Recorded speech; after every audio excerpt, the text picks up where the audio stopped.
proyecto que se inaugura esta tarde, ¿no? Aquí en el Pabellón de la Purísima, del Recinto Modernista de Sant Pau, surge, cuyo título es Un jardín japonés, topografías del vacío, surge como un reto personal, puesto que Mene Negras, la comisaria del proyecto, que a su vez es la directora de Casa Asia, me plantea la posibilidad de trabajar sobre un jardín japonés. Este proyecto expositivo empieza con la idea de crear un jardín japonés, pero como el jardín japonés tiene, digamos, como una de las características más importantes el marco o shakei, pensé en que podía ser interesante partir de la planta geográfica y orográfica del archipiélago japonés. A partir de aquí se lo propuse a Esther Pizarro, la artista real y ejecutora del proyecto. Le pareció que podía ser digamos, un punto de partida interesante y empezamos a hablar sobre las posibilidades y opciones que podía tener, digamos, el proyecto de instalación, y recortó, digamos, el país en 8 estructuras que quedan aquí separadas, de manera que se crea el camino. El camino es muy importante para el Tao como vía de conocimiento y sabiduría. Por lo tanto, de alguna manera, lo que se representaba en este jardín japonés es la construcción cultural que se genera a partir de su representación.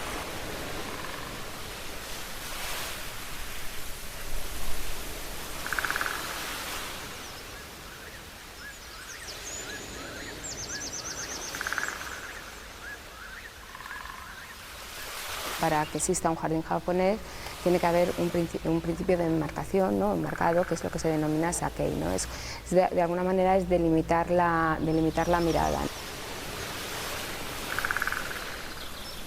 En ese sentido, yo creo que el Pabellón de la Purísima aporta un enmarcado cultural muy potente, pero a la vez muy decadente.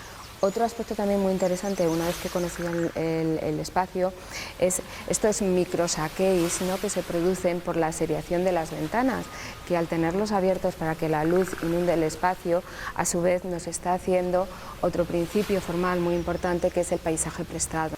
Se produce una ambigüedad espacial donde el espectador a su vez no sabe si se encuentra dentro o fuera de un jardín que a su vez está dentro de otro jardín, ¿no? Yo creo que esas como si fueran muñecas rusas, ¿no? Jardines que se van metiendo dentro de jardines, me parece un concepto también muy interesante.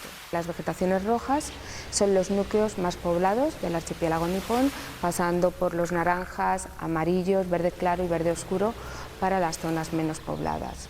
Vemos que hay una serie de elementos más verticales, son una especie de bonsáis, que lo que nos están también es marcando dentro de este particular mapa las 20 ciudades más pobladas del país. El agua se representa aquí a través de un audio como el que se puede escuchar, un audio que reproduce el ruido de las olas, el ruido del mar en las distintas fases del día.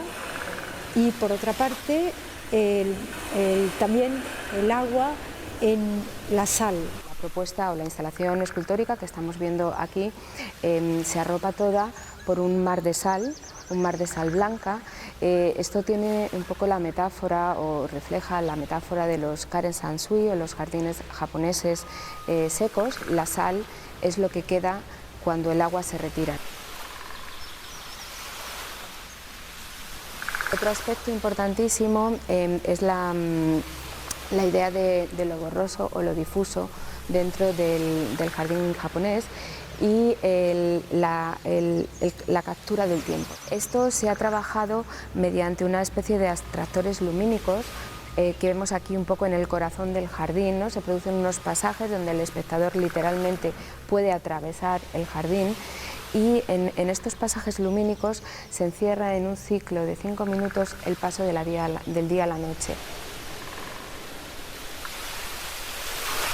El jardín japonés no tiene escala, ¿no? El concepto de la no escala a mí me resultó fascinante desde el principio. La escala territorial, la escala política con los aspectos que he reseñado anteriormente, la escala de lo íntimo, de lo privado, la escala de la naturaleza a través de los bonsáis, la propia escala humana a través del recorrido. Entonces, todos estos aspectos eran muy interesantes reseñarlos en esta ausencia de escala o multiplicidad de escalas. Lo que estamos viendo aquí son plantas naturales, pero no son plantas vivas. Este proyecto expositivo, que tiene verdaderamente como origen y como finalidad representar la idea del jardín japonés como una réplica del espacio natural a través del paisaje y como una construcción cultural de la propia identidad. Un aspecto importante de cómo ha sido concebido la instalación del jardín japonés es que sea un proyecto muy experiencial, es decir, y muy perceptivo, de tal manera que el espectador se vea sometido a un recorrido perceptivo y sensorial donde todos los sentidos se activan, el gusto, el oído, el tacto, el olfato. Eso es muy importante, ¿no? Yo cuando estoy en un jardín, a mí de alguna manera lo que me invita precisamente a esa contemplación o a esa introspección, ¿no? Es precisamente que todos los sentidos se te agudizan, ¿no? Entonces eso era una de las máximas también y uno de los retos importantes de conseguir con el jardín japonés.